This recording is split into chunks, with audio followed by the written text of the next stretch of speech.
हा सत्संग संत रामपालजी महाराजांचा असून मराठी भाषिक भक्त समाजास सहज समजावे म्हणून हिंदी भाषेतून मराठी भाषेत रूपांतरित करण्यात आलेले आहे.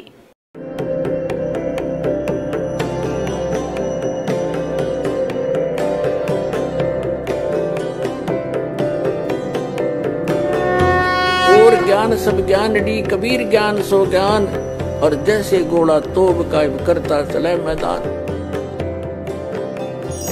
जगद्गुरु तत्वदर्शी संत रामपालजी महाराजांचे अमृत वचन सर्व पवित्र धर्मांच्या व पवित्र शास्त्रांच्या आधारावर. एक वचनात सर्व रचले सकल ब्रह्मांड आणि स्वतः परमात्मा पण म्हणतात, अनंत कोट बाजी जहां हम रचे सकल ब्रह्मांड, गरीब दास मैं क्या करूं ये काल करे जीव खंडे.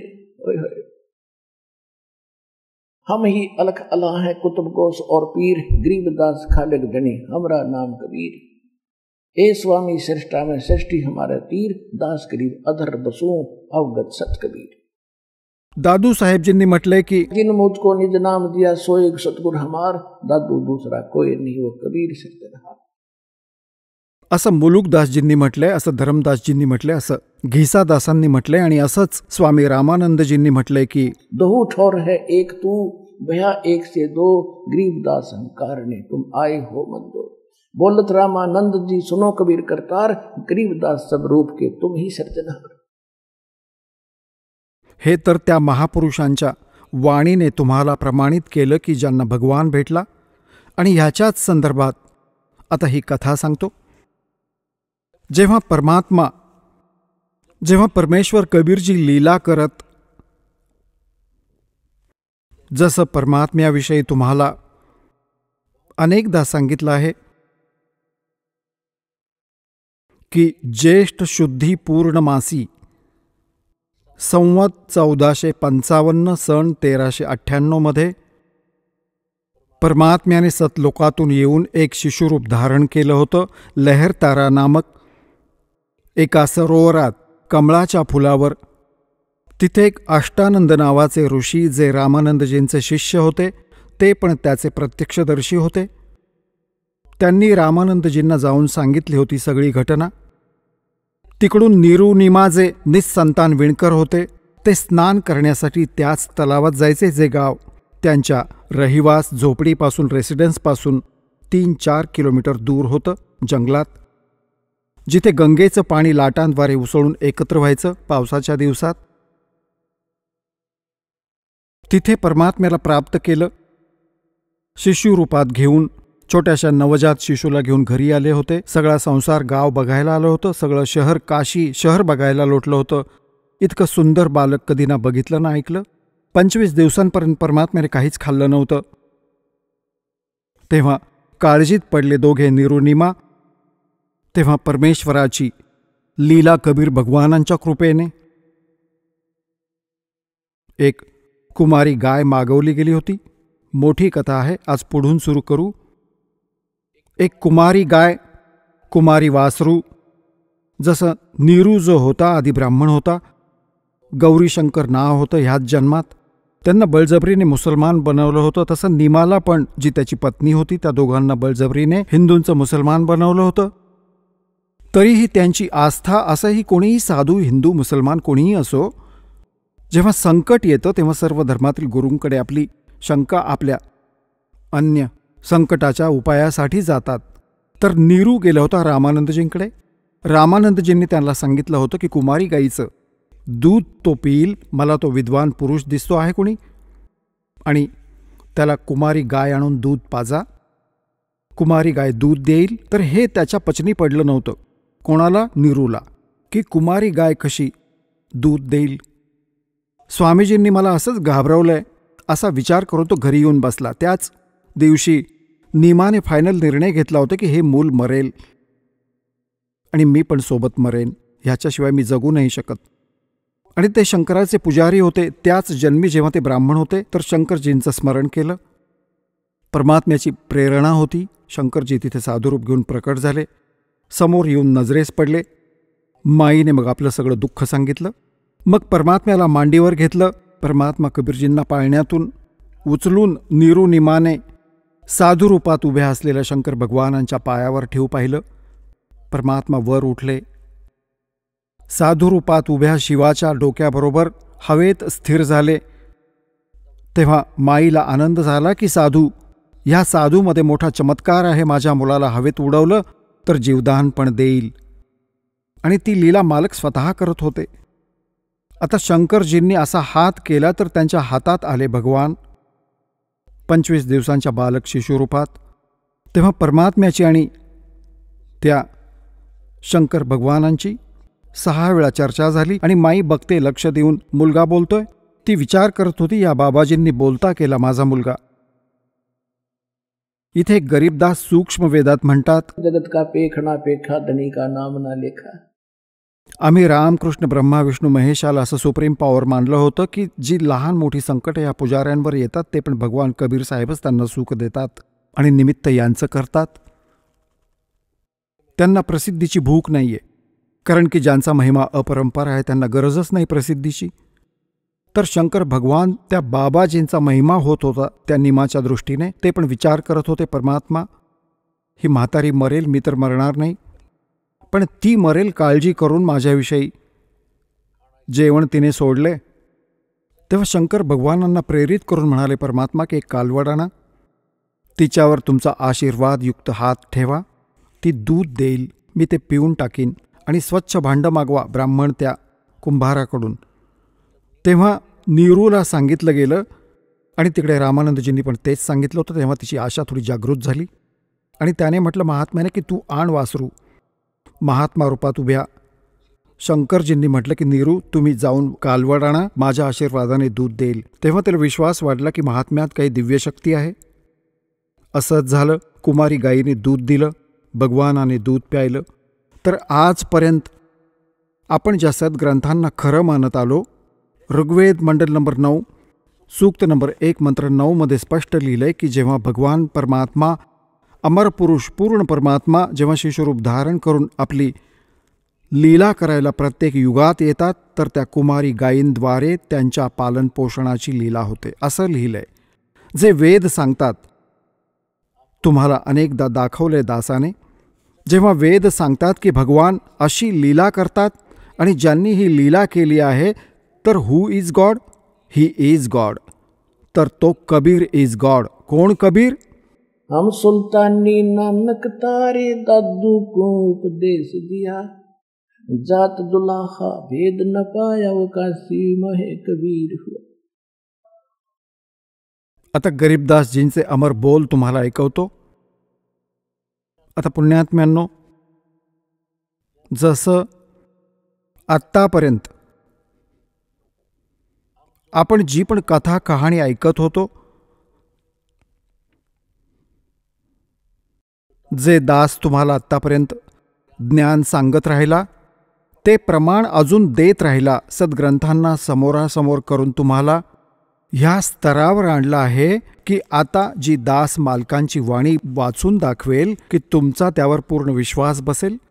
जर आधी मी ही कथा वाणी सांगितली असती तर तुम्ही मन मारून बसला असता की हे कसं होऊ शकतं, हे होऊ नाही शकत. तुमची कर्म ही बिघडली असती. भक्ती नाम घेतल्यानंतरही जर गुरुजींच्या बोलण्यावर अविश्वास असेल तर त्याच्यात तुमच्या नामात फरक पडतो, नाम कमजोर होतं, तुमची आस्था कमी होत गेली तर भगवानाची पण कृपादृष्टी कमी होईल. तर म्हणून दासाने आधी लागोपाठ 10, 12, 13 वर्षांपर्यंत एकच ध्यास घेतला, सगळे पुरावे दिले, सद्ग्रंथ दाखवले, कारण की तुम्हाला ABCD शिकवली भक्तीची. आणि आता ह्या योग्य झालात की ह्या गूढ रहस्यांना समजाल जी सद्ग्रंथात प्रमाणित आहेत.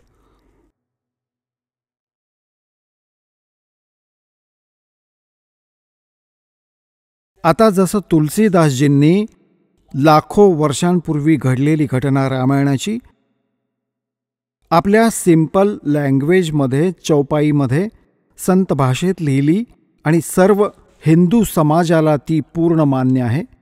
कारण जसंच्या तसं चित्रण आहे, चित्रार्थ आहे, आधी संस्कृतमध्ये होती, मग त्यांनी आपल्या सिंपल भाषेमध्ये लिहिली.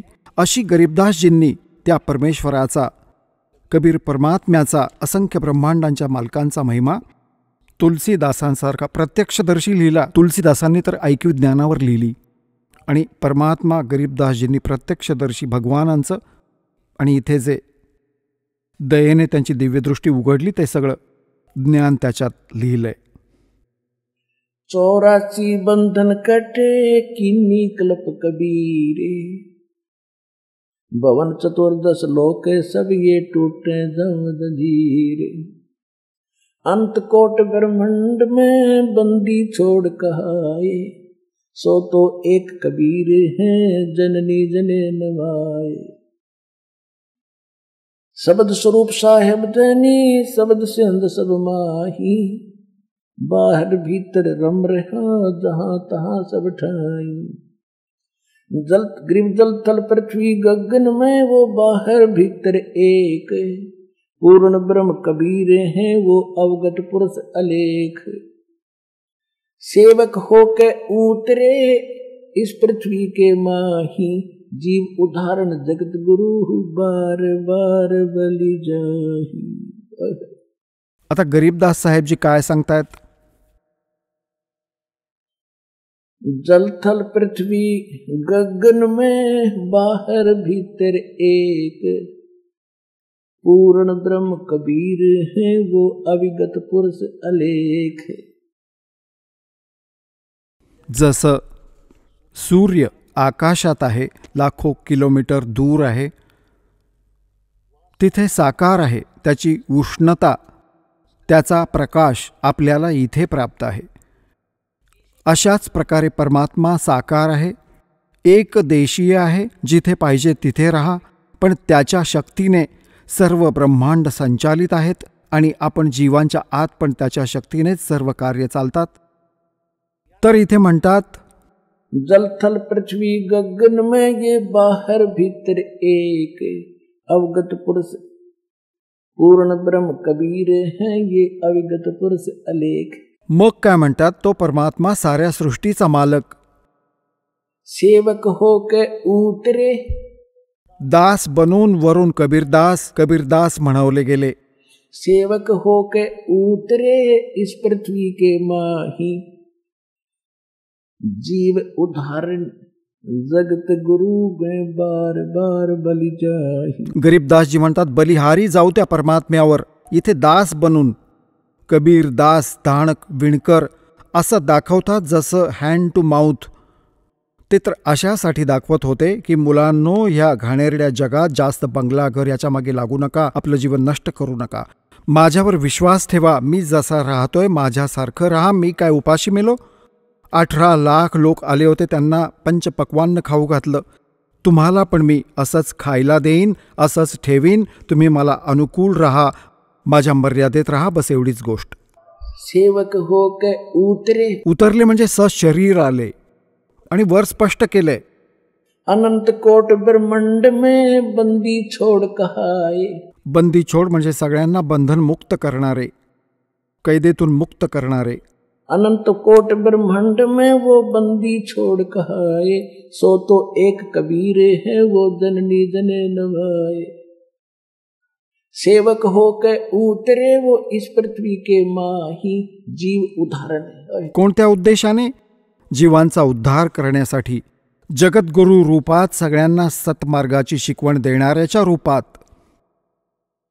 आणि गरीबदासजी म्हणतात मी वारंवार त्याला शरण जाईन, असे महापुरुष, असे समर्थ, आणि इथे आपल्यासाठी भटकत आहेत एक दास बनून. कबीर दास. कधी आपण शिव्या देत होतो, दगड मारत होतो त्याला, आपण आपल्या पित्याला. आपण त्या काळाची इतकी भांग प्यायली आहे.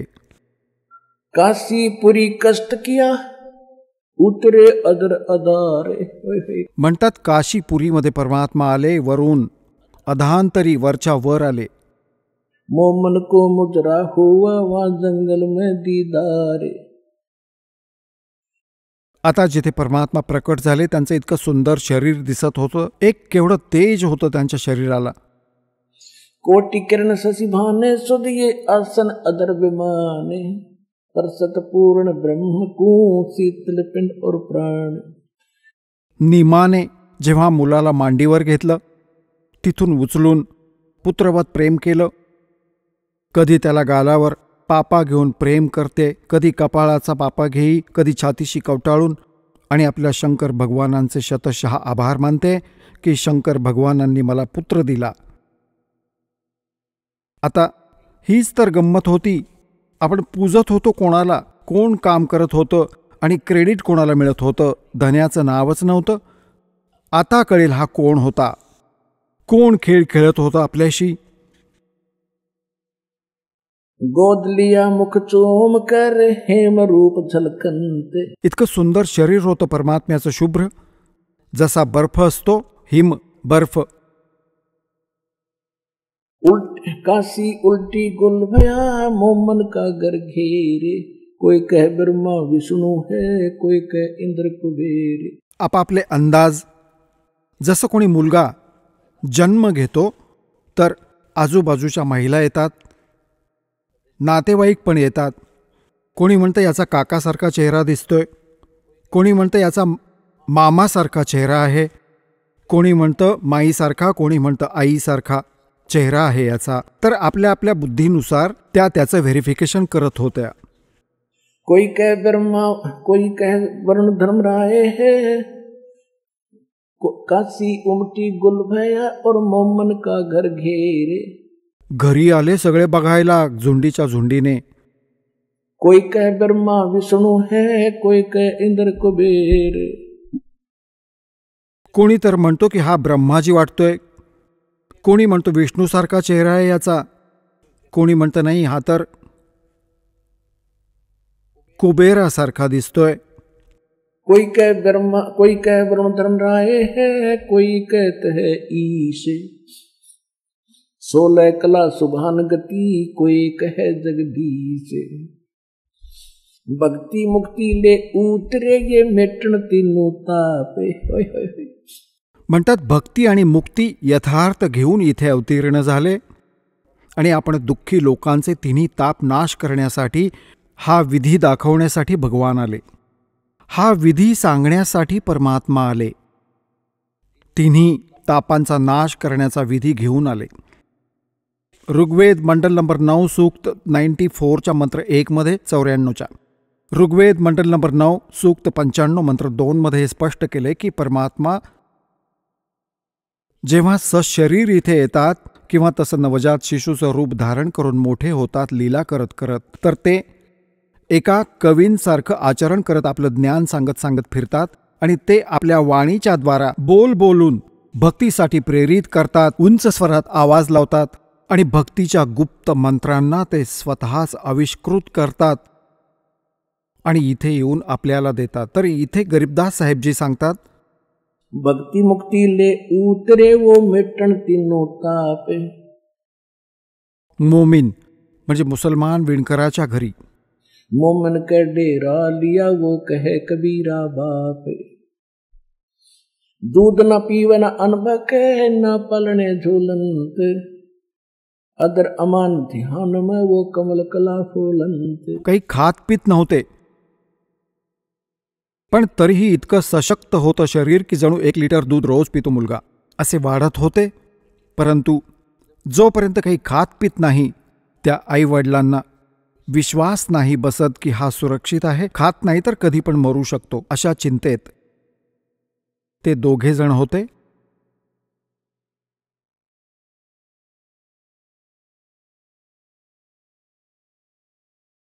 अब खलक मुलक देखण गया राजा प्रजारीत. जम्बूद्वीप जहान में वे उतरे शब्द अतीत. जम्बूद्वीप हा जम्बूद्वीप भारतवर्ष आहे. परमात्मा सशरीर आले आपल्या शब्दशक्तीने वचनाने. दुनिक है यो देव है. जग म्हणते हा देवता दिसतो. देव कहे ये ईश. वरती देवता बोलत आहेत की हा भगवान असू शकतो. म्हणजे हे भगवान मानतात. निराकार म्हणजे साकार बनून आला आहे, निरंजन. ईश कहे परब्रह्म है ये पूर्ण विश्वे भी. ईश कहे ये पूर्ण ब्रह्म है, पूर्ण विश्वे बीश. हा पारब्रह्म आहे. म्हणजे आपापले अंदाज लावतायत. मग म्हणतात, काशी गए कुरान ले धर लड़के का नाम, अक्सर अक्सर मैं फुरा धन कबीर बल जाओ में. सकल कुरान कबीर है हरफ लिखे जो लेख, काशी के काजी कहे ये गई दीन की टेक. मुलाचं नाव ठेवण्यासाठी मुसलमान बंधू काझी आले. ते काय करतात, कुराण शरीफ उघडतात. उघडून जे पहिलं अक्षर असेल त्याच्या आधारे ते नाव ठेवतात. कबीरचा अर्थ मोठा पण सांगतात हे लोक, काझी. नंतर कबीर शब्द होता प्रथम, तर त्यांनी लगेच कुराण शरीफ बंद केलं. पुन्हा उघडू लागले, आपसात बोलू लागले की कबीर, विणकराच्या मुलाचं नाव कबीर थोडंच ठेवायचे. कबीर म्हणजे मोठा. बघा, निसंशय असं कुठे तर मुसलमान धर्मात जातपात मानत नाहीत, पण वरून तर नाही मानत, आतून जशीच्या तशी व्यवस्था आहे. तर त्यांनी विचार केला होता, कबीर नाव कोणा मोठ्या घराण्यात ठेवलं तर जास्त पैसे मिळतात. ह्याचं ठेवलं तर 1% देतील, 2 मुठी धान्य देतील. त्यांनी विचार केला, बंद करू, अजून बघूयात. दुसरं बघू लागले, त्यात पण कबीर. पूर्ण त्या पानावर कबीर कबीर दोन्हींवर. कुराणातली अक्षरं नाही राहिली. मग अजून उलटून बघितली सगळी, तर कबीर कबीर कबीर लिहिलेलं होतं सारं. परमात्मा म्हणाले, काझी, कबीर नाव आहे माझं, हेच राहील.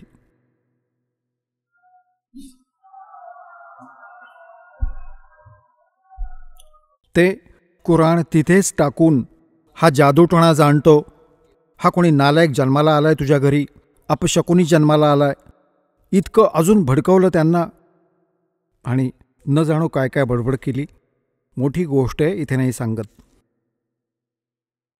तर मुलाचं नाव कबीरच ठेवलं गेलं. इथे गरीबदासजी म्हणतात, काजी गए कुरान ले धर लड़के का नाम, अक्सर अक्सर मैं फुरा धन कबीर बलि जाऊं में.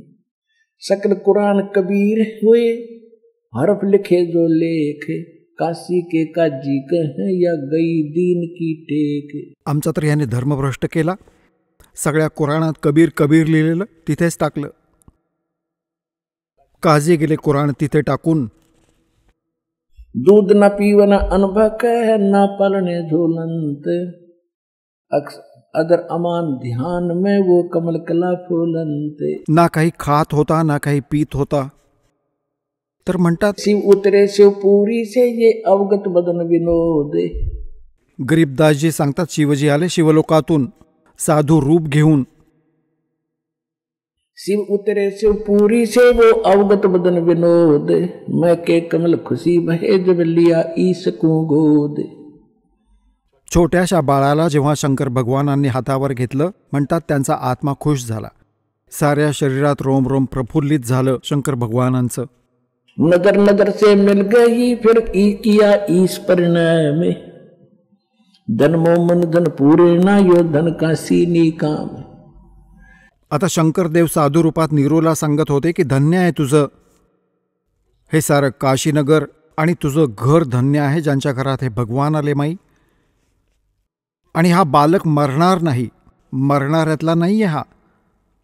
मग माई म्हणू लागली, नीमा की महात्माजी, ह्या सुखाच्या सांत्वनाने माझं मन शांत होणार नाहीये.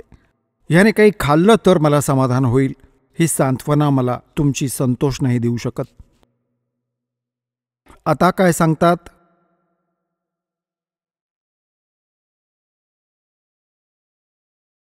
नजर नजर में मिल गई किया ईस परिणाम, धन मोमन धन पूर्णा ये धन का सीनी काम.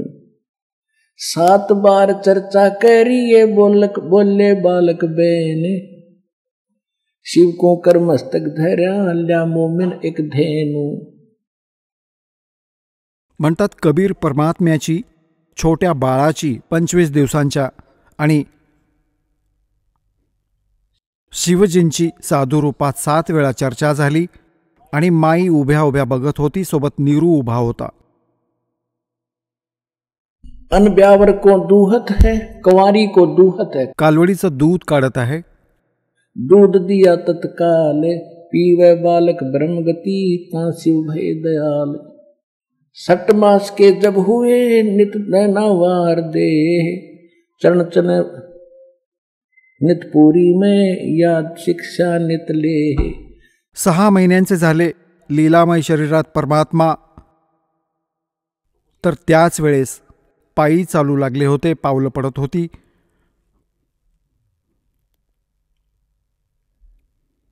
आता थोडंसं म्हणतात, आता रामानंदजींबद्दल सांगितलंय. ते कोण होते, कसे होते? भगति दरावड़ देश थी, यहाँ नहीं एक रिंच, ऊत भूत की ध्यावना या पाखंड और परपंच। रामानंद आनंद में काशी नगर मंधारे, देश दराविड छोड़कर वो आए पुरी विचार। आता स्वामी रामानंदजींबरोबर पुढे या कथेचा धागा जुळतो, म्हणून गरीबदासजींनी मध्ये थोडी हिंट दिली आहे की स्वामी रामानंदजी हे मोठे विद्वान ब्राह्मण मानले जायचे, वेद, गीता आणि पुराणांचे. आणि काशी एक आपलं संपूर्ण विश्वात काशी अध्यात्माचं एक केंद्र मानलं जातं. तर रामानंदजी द्रविड प्रदेशात दूर राहणारे होते. त्यांनी जेव्हा बघितलं की अशा पवित्र नगरात नकली ब्राह्मणांनी तिथे भूताबिताची पूजा, पाखंड प्रपंचाचा प्रचार केला आहे, तर तिथे जाऊन त्यांनी वेद, शास्त्र, गीतेनुसार ज्ञान द्यायचा विचार केला आणि तिथे येऊन राहू लागले. परंतु त्यांच्या विचारांनी, कारण की हे लोक संस्कृत खूप बोलायचे, एज्युकेटेड, लहानपणापासूनच शिकायचे, तर तिथल्या आजूबाजूच्या परिसरातले लोक खूप प्रभावित झाले की रामानंदजी खूप मोठे विद्वान पुरुष आहेत. ह्या कारणाने ब्राह्मणांची एज्युकेटेड मुलं त्यांचे शिष्य झाले आणि 1400 ऋषी शिष्य बनवले, जे केवळ वेद, गीता आणि पुराणांच्या आधारावर नाम घेऊन ते प्रचार करायचे. तर लोकांमध्ये तिथे काही भक्ती उत्पन्न झाली, आणि पण तो पाखंडीपणाही सोबत चालूच होता. तर त्याच वेळेस काय सांगतायत की रामानंद भक्ति दरावड़ देश थी, यहाँ नहीं एक रिंच, काशीमध्ये ऊत भूत की धावना पाखंड और परपंच। रामानंद आनंद में काशी नगर मंधारे, देश दरावड़ छोड़कर वो आगे पुरी विचार। काशीमध्ये आले हा विचार करून, योग युक्त प्राणायाम कर जीता सकल शरीर, त्रिवेणी के घाट में वो अटक रहे बलबीर। लहानपणापासूनच ब्रह्मचारी होते स्वामी रामानंदजी,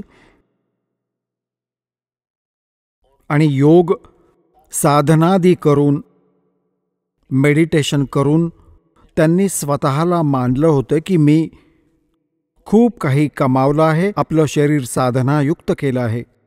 योग युक्त प्राणायाम कर जीता सकल शरीर, लेकिन त्रिवेणी के घाट पर वो अटक रहे बलबीर। पुढे जाऊन 3 रस्ते होतात, त्याला त्रिवेणी म्हणतात. आत्तापर्यंत कोणाला ज्ञान तर नव्हतंच. जेव्हा आपण इथून चलतो, त्रिवेणी कशाला म्हणतात की जिथे इला आणि पिंगला पुढे जाऊन सुषुम्नामध्ये एकत्र येतात, तिथे त्यांना म्हणतात त्रिवेणी. नाही, ह्याच्या पुढे जाऊन आपण त्रिकुटीला पोचतो. त्रिकुटीनंतर मग 3 रस्ते होतात. त्रिकुटीनंतर मग 3 रस्ते होतात, त्याला त्रिवेणी म्हणतात.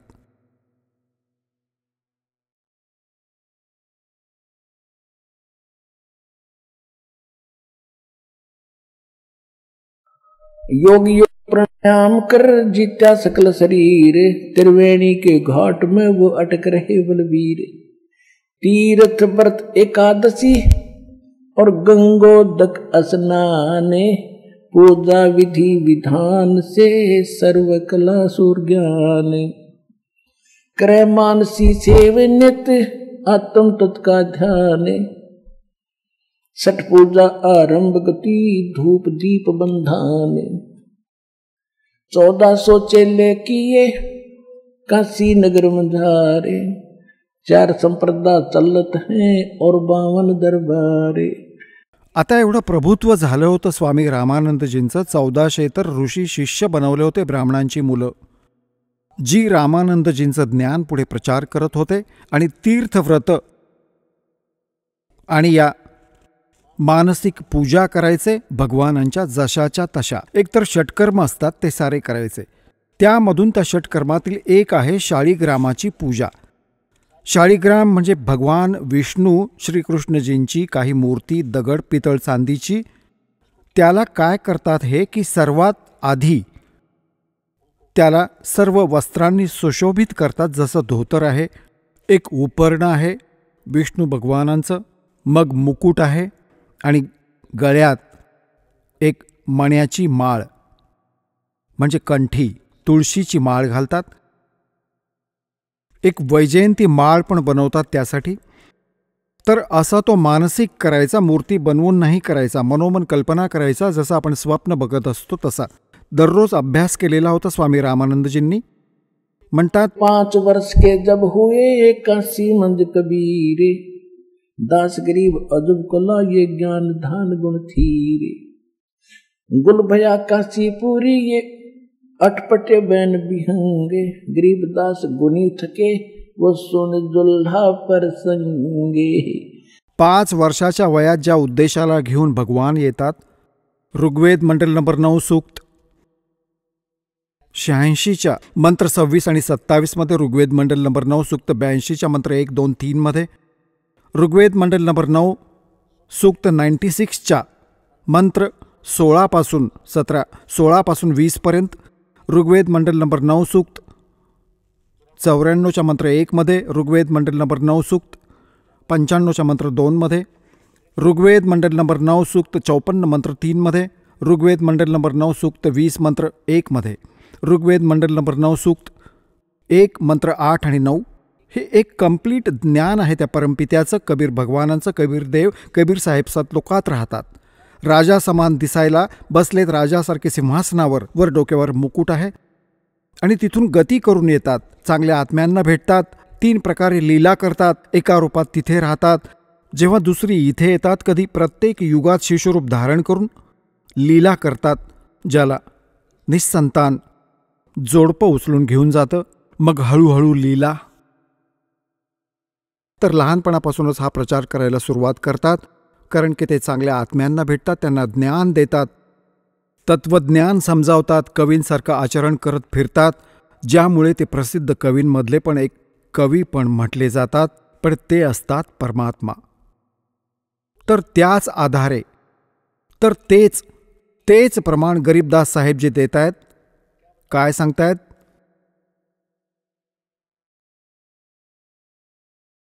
काशीपुरी गुल भया काशीपुरी ये 5 वर्ष के जद भये काशी मंज कबीरे, गरीबदास अजब कला ये ज्ञान ध्यान गुण थीरे. 5 वर्षांचे जेव्हा झाले, एवढं अजब ज्ञान सांगायचे की मोठ्या मोठ्या विद्वानांना निष्प्रभ करायचे.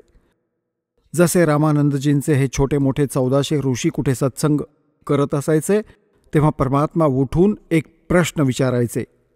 कोणता? कौन ब्रह्मा का पिता है, कौन विष्णु की माँ, शंकर का दादा कौन है, पंडित जी दे बता.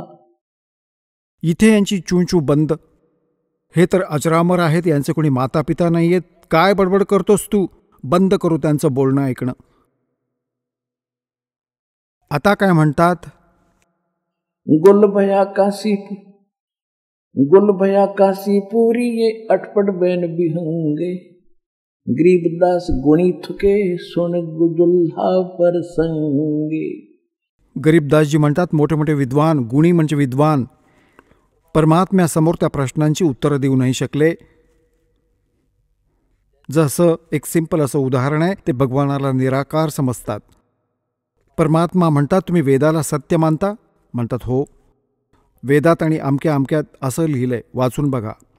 ते वाचायचे, पण मान्य कधीच करायचे नाहीत. मग काय म्हणायचे? गरीबदासजी म्हणतात, त्या विणकराच्या ज्ञानाच्या प्रसंगाला ऐकून विद्वान सुद्धा थकून जात असायचे, हरायचे, निस्संशय वरून स्वीकार करायचे नाही, आतून खचित व्हायचे. आता परमात्म्याने काय लीला केली? परमात्म्याचा हाच प्रयत्न असायचा की सगळ्यात आधी का नाही मी ह्या रामानंदाला सेट करू. तो इतका प्रचार करतोय आणि शक्यता आहे की माझ्या ज्ञानाला सांगेल, माझं काम हलकं होईल. तर परमात्म्याने विचार केला. एक दिवस लीला केली. 5 वर्षांचे झाले होते. लीला केली. रामानंदजी दररोज स्नानासाठी जात असत गंगेच्या घाटावर. एक पंचगंगा घाट ब्राह्मणांनी महापुरुषांच्या स्नानासाठी बनवला होता. ब्राह्मण स्नान करायचे त्यात. दररोज जायचे ते झुंजूमुंजू झाल्यावर. एकदा परमात्म्याने लहान बालकाचे रूप घेतले. 2.5 वर्षांच्या बालकाचं. 2.5 वर्षांच्या बालकाचं रूप घेऊन तिथे पायऱ्यांवर पहुडले, जिथे गंगेवर स्नानासाठी खाली घाटावर उतरायचे स्नान करणारे. रामानंदजी वेळेवर उठले. आपल्या स्वभावानुसार खाली उतरत होते. स्नानासाठी पाण्याजवळ जात होते. वाटेत पडलेल्या बालकाच्या डोक्याला त्यांच्या खडावा लागल्या. खडावा लागल्या तर जसं मूल रडू लागलं, परमात्मा रडू लागले. रामानंदजी, कारण की दयाळू साधू संत दयाळू असतात, एकदम जोरात वाकले की कोणा मुलाला जखम झाली. आणि ते जेव्हा वाकले तेव्हा त्यांच्या गळ्यातील कंठी, विशिष्ट ओळख आहे जी वैष्णव परंपरेची, एक तुळशीचा मणी, तुळशीच्या लाकडाचा एक मणी असतो बस पूर्ण दोऱ्यात, तो गळ्यात घालतात. ती ओळख असते की हे वैष्णव परंपरेचे दीक्षित आहेत. ती निघून ती माळ कंठी कबीरजींच्या गळ्यात पडली अंधारात. रामानंदजींनी उचललं. बाळा, राम राम म्हण, राम राम म्हण, रामाच्या नावाने सुख मिळतं. लागलं का तुला? बस इथे, तुझ्या घरी पाठवतो बाळा, तू चुकून झोपेत इथे आलास. परमात्मा गप्प झाले. जे त्यांचं काम होतं ते झालं. ते स्नान करू लागले. ते अंतर्धान पावले, आपल्या झोपडीत आले. रामानंदजींना वाटलं मुलगा गेला असेल. आजूबाजूला बघितलं, कुठे नाही दिसला. काही हरकत नाही. आता काही दिवसांनी परमात्म्याने एका रामानंदांच्या शिष्याला, ब्राह्मणाला, विवेकानंद नाव होतं त्याचं, तो दीक्षा देत होता, प्रवचन करत होता. श्री विष्णूजींचे हे पुजारी असतात, विष्णूला सुप्रीम पॉवर मानतात. तो सांगत होता विष्णूजी सर्वेश्वर आहे, महेश्वर आहे, 3ही रूप धारण करून सर्व लीला करतो. ब्रह्मा रूपात सृष्टी रचतो, शिवजी रूपात संहार करतो आणि विष्णू बनून सगळ्या विश्वाचं पालन करतो. हे अजरामर आहेत आणि यांचा कोणी माता पिता नाहीये. कबीर परमात्मा तिथे बसले होते आणि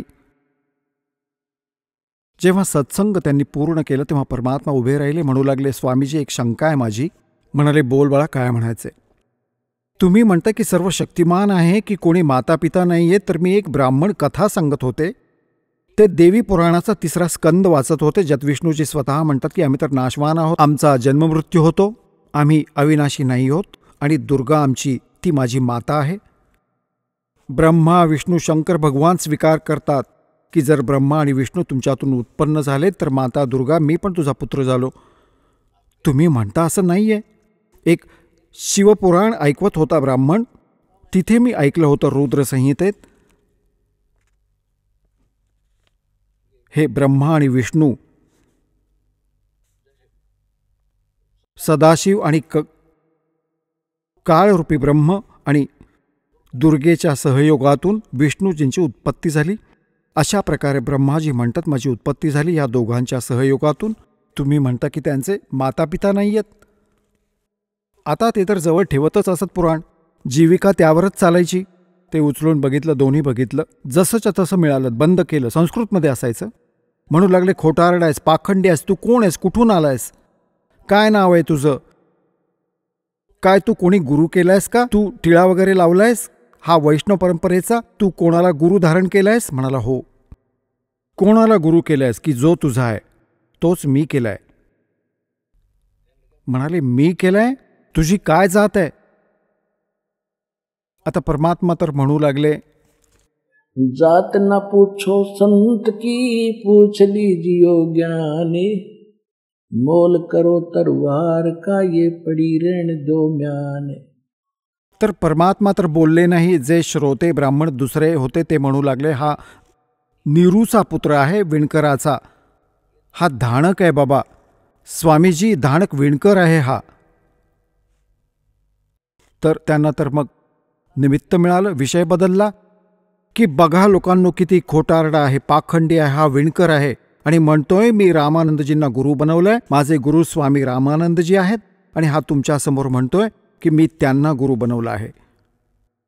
उद्या तुम्ही पण या सगळे स्वामीजींकडे मी कंप्लेंट करेन, प्रार्थना करेन आणि ह्याची खबर घेऊ. बघा खोटारडा, आमचे गुरुजी तर ह्या शूद्रांना जवळसुद्धा येऊ देत नाहीत. हा तसा त्यावेळेस तिथे बरोबर होता. मग सगळ्यांचा विश्वास बसला. खोटारडा माणूस अशिक्षित आहे, कबीरजी त्याला काय माहीत वेद आणि गीतेमध्ये आणि पुराणांमध्ये काय लिहिलं आहे. तर आपल्याला यांनी असं मूर्ख बनवून ठेवलं होतं आजपर्यंत, कारण की आपण सद्ग्रंथ वाचण्यायोग्य नव्हतो. तर ह्या खोटारड्यांच्या सगळ्या गोष्टी खऱ्या वाटायच्या की कबीरजी खोटं सांगतायत, हा ब्राह्मण खोटा खरं सांगतोय. दुसऱ्या दिवशी तर त्याने जाऊन रामानंदजींना सांगितलं की स्वामीजी आमचं तर नाक कापलं, आम्ही कसा प्रचार करायचा, एका शूद्राचा मुलगा विणकराचा, आणि तुम्हाला स्वतःचा गुरु मानतो. हे महाराज आम्ही तर मेलो पूर्ण, बाहेर नाही पडू शकत. परमात्म्याला तिथे आणलं गेलं, जबरदस्तीने पकडून त्याच्या मात्यापित्यांनी प्रयत्न केला अडवण्याचा, पण दोघांना मारून अर्धमेलं करून टाकलं. हे कसाई राक्षस ब्राह्मण. तर पुण्यात्म्यांनो, ब्राह्मण काही जात नाहीये. जे कर्म ब्राह्मणांचे करतात मग ते कोणीही करोत, आणि ज्यांना ज्ञान नाही आणि खोटी बकवास करतात, तर देवी पुराणात 6व्या स्कंदात 414 पानावर लिहिलंय. स्वतः व्यासजी म्हणतायत की कलियुगातले ब्राह्मण सत्ययुग त्रेता द्वापारातल्या ब्राह्मणांच्या काळात जे राक्षस मानले जायचे, कलियुगातील ब्राह्मण त्या राक्षसांसमान आहेत वर्तमानात. ह्याच्यात काही शंका नाही. हे प्रमाणित करेल दास तुम्हाला कबीर साहेबांसोबत कसा अन्याय केला ह्या नालायकांनी. सत्य काही मानलं नाही, केवळ आपल्या स्वार्थासाठी, आपल्या रोजीरोटीसाठी. एक प्रत्यक्ष पुरावा आहे की ज्ञानेश्वर नावाचे महाराष्ट्रात एक ब्राह्मण होते आणि त्यांना प्रेरणा झाली. भगवानाच्या भक्तीसाठी ते घर सोडून जंगलात गेले आणि तिथे 4-5 वर्ष राहिले. मग तरीही त्यांनी विचार केला घरीच राहून काहीतरी होईल, तर ते परत आले. आणि त्यांचे जे यजमान होते, चरितार्थाचं साधन होते, ते इतर ब्राह्मणांनी वाटून घेतलं. त्यांची 20-30-50 जी घरं होती, ब्राह्मण यजमान होते ज्ञानेश्वरजींचे, ते त्या नकली ब्राह्मणांनी डिव्हाइड केले होते. जेव्हा ते परत आले तेव्हा त्यांना फार काळजी वाटली की येताच पुन्हा यजमान मागेल आणि आपला चरितार्थ वाटून घेईल. खरं तर त्यांचंच घेतलं होतं. त्यांच्यावर असा अन्याय केला की आता हा ब्राह्मण राहिला नाही, हा भिक्षुकी करू शकणार नाही, हा संन्यासी झाला आहे. त्याला विवश केलं मरण्यासाठी. त्यांना जिवंत समाधी घ्यावी लागली. असं कसाही कर्म करतात हे लोक. तर कबीर परमेश्वरजींचे मानलेले मातापिता नीरू आणि निमाला मारून कुटून अडवत होते. नका नेऊ माझ्या मुलाला, काय चूक केली आम्ही समजावू. गावगुंड घेऊन गेला होता विवेकानंद. 5, 8, 10 लाठी काठीवाले त्यांना मारून अर्धमेलं करून सोडलं आणि त्या परमात्म्याला घेऊन आले. रामानंदजींच्या समोर जेव्हा उभं केलं की स्वामीजी हा आला तो विणकराचा मुलगा जो आम्हाला बदनाम करतो. रामानंदजी पण आपला आब राखण्यासाठी की हा खोटारडा आहे, आपल्या कुटीसमोर पडदा लावला.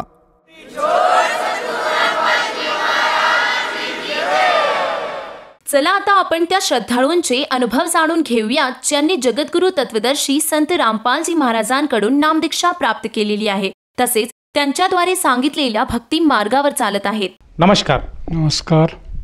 आपलं नाव? माझं नाव विठ्ठल भाऊ कुराडे. आपण कुठून आलात? आळे, मुक्काम पोस्ट आळे, तालुका जुन्नर, जिल्हा पुणे, महाराष्ट्र. आपला व्यवसाय काय आहे? माझा व्यवसाय सध्या शेती आहे. संत रामपालजी महाराजांची गुरुदीक्षा आपण कधी घेतली? 4 फेब्रुवारी 2018 मध्ये. संत रामपालजी महाराजांची गुरुदीक्षा घेण्या अगोदर आपण व आपला परिवार कोणती भक्ती साधना करत होतात? त्याच्या अगोदर आदिनाथ संप्रदाय, पिंपळवंडी, सद्गुरू रामभाऊ बाबा आणि त्यांचे शिष्य बबन गोडसे बाबा, आणि त्याच्यानंतर माझ्याकडे दीक्षा देण्याचं काम आलं. तर 1972पासून तर 2018पर्यंत त्याच संप्रदायामध्ये होतो. जसं तुम्ही सांगत आहात की आपण आदिनाथ संप्रदायाशी जोडले गेला होतात आणि जवळजवळ 50 वर्षे त्यांची भक्ती साधना करत होतात. तर मला असं विचारायचं आहे की ही जी काही भक्तिविधी आपण करत होतात ती विस्तृत रूपात श्रोत्यांना कळेल का? हो, कळेल. कारण ती जी भक्ती होती तोपर्यंत आम्हाला माहीत नव्हती ही भक्ती कोणाची आहे. तर ती जी भक्ती होती क्षरपुरुष ज्योतिनिरंजन याची होती. आणि गीतेचा अभ्यास करत असताना, ज्ञानेश्वरीचा अभ्यास करत असताना मला थोडं जाणवत होतं की ही भक्ती म्हणजे तिथपर्यंत पोहोचत नाही जिथे जायला पाहिजे तिथे. कारण तिसरं ब्रह्म हे आहे गीतेमध्ये कळलं, पण मग कळत नव्हतं तिसरं ब्रह्म कोण आहे. अनेकांना विचारलं, आमच्या सद्गुरूंना विचारलं की सद्गुरू तुम्ही तर आम्हाला हे ज्ञान दिलं, परंतु हे ज्ञान तर 2 टप्प्यापर्यंत आहे, तर तिसरा टप्पा कोणता आहे? तर ते काय बोलले, आम्हाला आमच्या गुरूंनी सद्गुरूंनी इतकंच दिलेलं आहे, तर तुला पाहिजे तर तू शोधू शकतो किंवा जाऊ शकतो. तोपर्यंत कुठं जायचं हेच आम्हाला माहिती नव्हतं. जसं तुम्ही सांगत आहात की आदिनाथ संप्रदायामध्ये आपण जी सेवा करत होतात त्या भक्तीमध्ये आपल्याला 2 प्रभूंच्यापर्यंतच ज्ञान अवगत होतं. पण मला असं विचारायचं आहे की हे जे 2 प्रभू आहेत, या 2 प्रभूंची जी काही भक्ती साधना आहे या संप्रदायामध्ये कशाप्रकारे करतात आणि आपण ती भक्तिविधी कशी करत होतात? ती भक्तीतून सद्गुरूंकडून पहिल्यांदा एक नाम दिलं जायचं, ते म्हणजे त्याच वेळेला.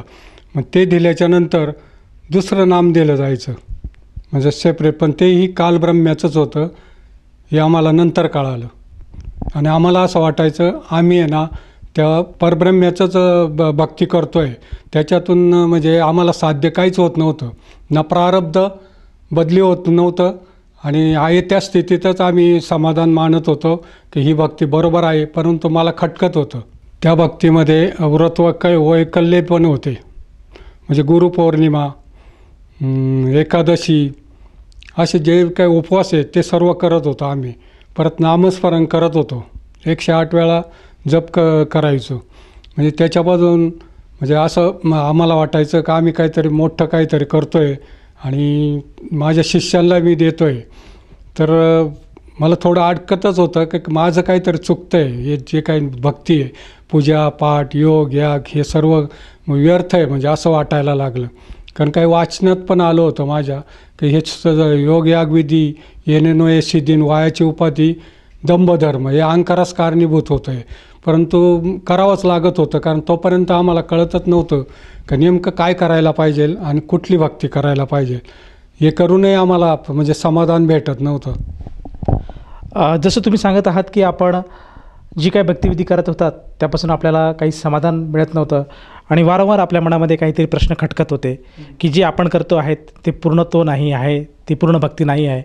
तर मला असं विचारायचं आहे की संत रामपालजी महाराजांचा जो काही मार्ग आहे त्या मार्गाबद्दल, त्या ज्ञानाबद्दल आपल्याला माहिती कशी कळाली आणि आपण त्यांच्या शरणात कसे आलात? आमच्या म्हणजे गावामध्ये आळ्यामध्ये ज्ञानेश्वर महाराजांनी बोलवलेल्या रेड्याची समाधी आहे. त्या समाधीचं एकादश चैत्र महिन्यामध्ये दुसऱ्या एकादशीला यात्रा असते. त्या यात्रेला नेहमीप्रमाणे आम्ही गेलेलो असताना तेथे नाशिकचे भगतजी यांची ज्ञानगंगेची सेवा चालू होती. ते पुस्तक बघून मला थोडं आकर्षण वाटलं, कारण कबीर साहेबांबद्दल मी आदर करत होतो, त्यांचे दोहे पण ऐकत होतो. तर मग त्यांनी सांगितलं कबीर महाराजांचं हे ज्ञान सद्गुरू रामपाल महाराजांनी सांगितलेलं आहे, अगदी चांगल्या प्रकारचं पुस्तक आहे, तर घ्या तुम्ही. किंमत तर काहीच नव्हती तोपर्यंत, मला काही कळालंच नाही. तर ज्या वेळेला म्हणजे पुढचं वाचायला सुरुवात केली मग मला कळालं की आम्ही आत्तापर्यंत जी भक्ती करत होतो आणि त्यालाच आम्ही खरं ज्ञान समजून चाललो होतो. सद्गुरू रामपालजी महाराजांचे विचार ऐकल्यानंतर ताबडतोब म्हणजे आमच्या बुद्धीमध्ये पालट झाला आणि आपल्याला हीच मिळवली पाहिजे आणि यांच्याकडूनच नामदान करून घेतलं पाहिजे. आणि ही असं ज्ञान जगात मी कधी ऐकलं नव्हतं, ते मी त्यावेळेला ऐकलं. प्रत्यक्षात ज्ञानगंगेच्याद्वारे सर्व चेक केलं गीता वगैरे आणि ते मला समजलं त्यावेळेला हे अनमोल असं ज्ञान रामपाल महाराजांनी आपल्यापर्यंत पोहोचवलं.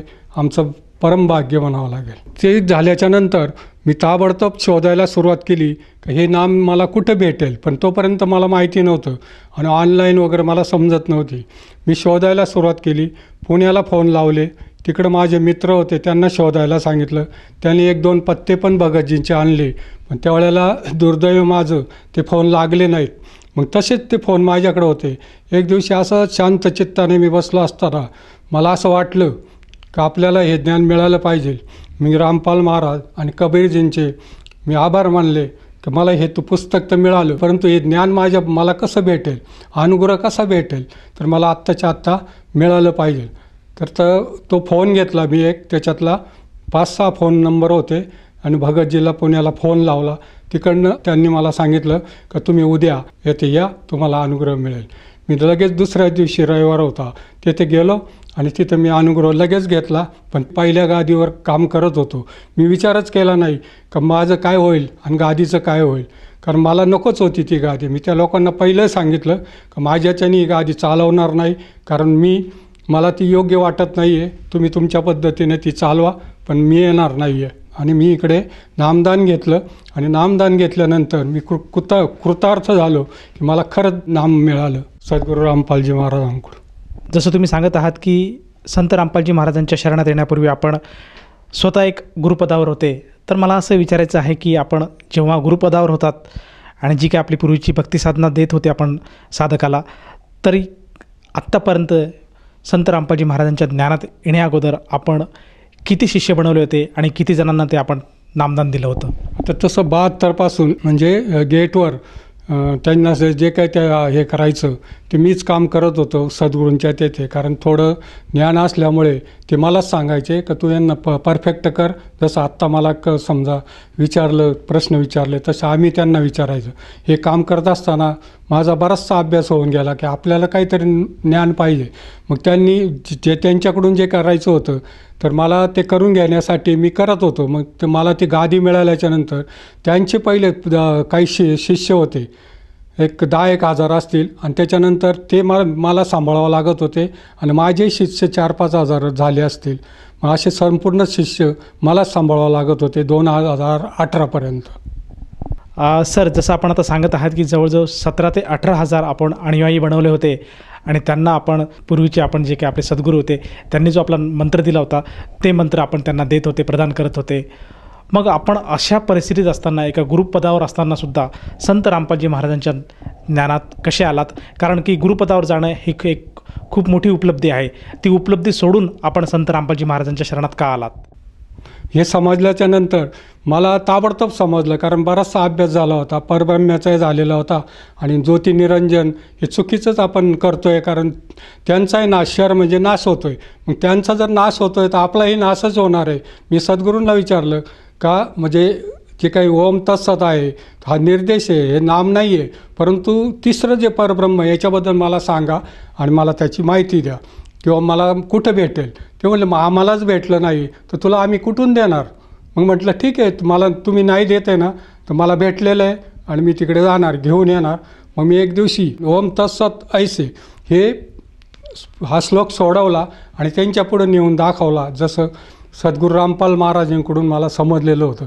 ते म्हणले हे काय मला माहिती नाही आहे, फक्त मला एकच माहिती आहे की हे जे पहिलं आहे तेवढ्याचीच आमची भक्ती आहे आणि ती शेवटपर्यंत जाऊ शकतो असं मला वाटतं. म्हणलं तुम्हाला जे वाटतं ते अगदी योग्य आहे, परंतु आज म्हणजे गीता पण सांगते का तिसरं परब्रह्म आहे आणि आता तर प्रत्यक्षात माहीत पडलं मला की सद्गुरू रामपाल महाराजजी सांगताय का तिसरं परब्रह्म हे सतसाहेब कबीर साहेबच आहेत. मग कळाल्याच्या नंतर मी त्यांना सांगितलं माझ्याच्यानी ही गादी सांभाळली जाणार नाही, मी काही सांभाळू शकत नाही आणि मी सोडतो असं प्रत्यक्षात लेखी दिलं मी त्यांना सर्व भक्तांना. आणि तुम्हाला यायचं असेल तर माझ्याबरोबर येऊ शकतात, कारण हा असला मार्ग अद्यापर्यंत या पृथ्वीतलावर दुसरा नाही आहे. असं नामही नाही, असे तत्वदर्शी संतही दुसरे कुठे नाही आहेत. हे त्रिवार सत्य आहे. सर, जसं तुम्ही सांगत आहात की संत रामपालजी महाराजांचं जे ज्ञान आहे हे खऱ्या अर्थाने आपल्याला कळालं आणि तिसरा पुरुष जो पूर्ण ब्रह्म आहे, जो पूर्ण पुरुष आहे, तो परम अक्षर आहे, या संदर्भातली माहिती आपल्याला कळाली आणि तत्सम आपण पूर्वीची भक्तिसाधना सोडून संत रामपालजी महाराजांचा अनुग्रह घेतला. तर मला असं विचारायचं आहे की जेव्हा आपण संत रामपालजी महाराजांच्या शरणात आलात, त्यांच्या सद्भक्तीला लागलात, त्यानंतर आपल्याला व आपल्या परिवाराला काय काय लाभ प्राप्त झालेत? लाभ तर म्हणजे शेतीबद्दल अडचणी होत्या, काही पैशाबद्दल अडचणी होत्या, काही माझ्या अनेक अशा म्हणजे अडचणी होत्या. त्या सगळ्या म्हणजे ऑटोमॅटिक एका याच्यामध्ये दूर होत होत्या की जे मी जर गेलो तहसीलदारकडे गेलो, यांच्याकडे गेलो, ती कागदपत्र मला क्लिअर भेटत होती आणि मग त्यामुळे जमीन वगैरे याच्यातल्या अडचणी दूर झाल्या. साधारण मी काय म्हणजे करोडपती बनण्याचे स्वप्न बघतच नाही आणि बघणार पण नाही. मला पाहिजे भक्ती आणि ते खरं ज्ञान, आणि ते मला मिळालं सद्गुरू रामपालजी महाराजांकडून. त्यामुळं मी इतका सुखी झालो की मला म्हणजे भरपूर असं प्रत्यक्षात ज्ञान, ह्या ज्ञानाच्या पलीकडचं ज्ञान मला भेटलं आणि मला जे काही प्रारब्ध बदलत नव्हते ते माझे बदलले गेले. त्यामध्ये एकदा हे लोक मला सोडत नव्हते, कुठले आदिनाथ संप्रदायाचे. ते काय म्हणत होते का ही गादी सांभाळणारा माणूस आमच्याकडे सध्या तरी नाही आहे, तोपर्यंत तुला गादी सांभाळावं लागेल. आणि ते मला तर मग शक्यच नव्हतं. मला समजलेला विषय का मी माझं हातचं कसं काय सोडू, आता जे आलेले ज्ञान आहे किंवा आलेले सद्गुरू आहेत हे सोडूच शकत नाही. मी सर्व सोडून देईल परंतु सद्गुरूंना सोडणार नाही. हे त्रिवार सत्य होतं. म्हणून मी काय सांगितलं की तुम्ही तुमचं ते सर्व जे काही ज्ञान होतं, म्हणजे गायत्र्या होत्या, काही ते ज्ञान होतं, ते सर्व पुस्तकं भरले, एका पिशवीत भरले आणि एका जुन्या नामधारकाकडं मी ते नेऊन दिले. त्यांना सांगितलं की हे माझ्याच्याने होणार नाही. तुम्ही मला सांगितलं हा डोंगर उचल आणि तिकडं नाही, मी आयुष्यभर त्याची माती उचलत बसेल, परंतु हे ज्ञान मी कधी करणार नाही आणि मला नको येते. रिद्ध्यासिद्ध्या प्राप्त होतील, पण रिद्धिसिद्धीनं मनुष्य नष्ट होतो, भक्तीतून खाली उतरतो आणि परत काय वर जात नाही. आणि मला तर मुक्त होण्याचा मार्ग मिळाला, सद्गुरू रामपालजी महाराजांनी मला दाखवला. मी कधीच सोडणार नाही तो मार्ग. सर, जसं तुम्ही सांगत आहात की संत रामपालजी महाराजांचं ज्ञान आपल्याला कळालं, त्याची व्हॅल्यू आपल्याला कळाली आणि त्यापासून आपल्याला बरेचसे उपलब्धीसुद्धा झाल्यात. तर ह्या अनुषंगाने आपण भक्त समाजाला काय संदेश द्याल? समाजाला एवढंच सांगू शकतो, इथं तर प्रारब्ध बदलणं म्हणजे अगदी मामूली गोष्ट आहे. प्रारब्ध तर नक्कीच बदलतं आहे, परंतु तर हे ज्ञान आपल्याला पाहिजेच असेल तर असं ज्ञान जगाच्या पाठीवर कोणत्याही तत्त्वदर्शी संत नाहीच आहेत आणि त्यांच्याकडे हे ज्ञानच नाही. तुम्हाला जर हे ज्ञान पाहिजे असेल, सतलोकाला जायचं असेल, या देहाचं सार्थक करायचं असेल, तर आपण सहकुटुंब सहपरिवार रामपालजी महाराजांचे शिष्य होऊन आपलं जीवन कृतार्थ करावं, हा मी संदेश देऊ इच्छितो. सर, जसं तुम्ही सांगत आहात की संत रामपालजी महाराज जे पृथ्वीच्या पाठीवर जे काही ज्ञान देत आहेत ते ज्ञान आज कोणाकडेच नाही आणि खऱ्या अर्थाने मोक्षाचा मार्ग संत रामपालजी महाराज सांगत आहेत. तर ह्या अनुषंगाने जर एखाद्या साधकाला जाणवलं की आपणसुद्धा संत रामपालजी महाराजांचा अनुग्रह घेतला पाहिजे, तर तो साधक किंवा ती व्यक्ती सद्गुरू संत रामपालजी महाराजांची नामदीक्षा कशी घेऊ शकेल? जर त्यांना दीक्षात पाहिजे असेल तर जे काही जेवढे चॅनल आलेत या टी व्हीवर, त्या चॅनलच्या खालच्या बाजूला खालची पट्टी येते, त्या पट्टीवर त्या ज्या जवळचे जे नामकेंद्र आहेत तुमच्या आपल्या, तर त्या नामकेंद्राचा फोन नंबर तिथे असल्यावर ते तुम्हाला तो फोन नंबर देतील आणि ते जवळचंच जे काही नामदान केंद्र असेल त्यांची तुम्हाला ओळख करून देतील. सर्व म्हणजे भारतभर ती सेवा चालू आहे आणि आपण जाऊ शकता. सर, ह्या नामदीक्षेसाठी त्या साधकाला किती पैसे मोजावे लागतात? त्याला फक्त काहीच नाही फक्त तिथं जायचं आहे. त्याला काही 1 रुपयाही खर्च येत नाही. तिथलं ज्ञानाचं जे पुस्तक आहे ते सर्व त्याला फुकटच मिळलं जातं. धन्यवाद. धन्यवाद.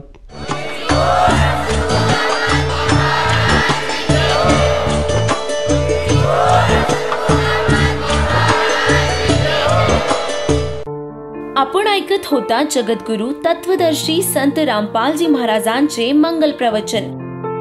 निशुल्क नामदीक्षा प्राप्त करण्यासाठी आणि अधिक माहितीसाठी संपर्क करा 7030303951 7030303952. आमची वेबसाईट आहे www.jagadgururampalji.org. सर्व पवित्र धर्मांच्या पवित्र शास्त्रांवर आधारित प्रमाणित अनमोल पुस्तक ज्ञानगंगा किंवा जगण्याचा मार्ग यापैकी कोणतेही एक पुस्तक निशुल्क मागविण्यासाठी आम्हाला आपले पूर्ण नाव, पूर्ण पत्ता, पिनकोड सहित आणि फोन नंबर लिहून 7030303951 7030303952 या नंबरावर SMS करू शकता किंवा आम्हाला 7030303950 या नंबरावर WhatsApp देखील करू शकता.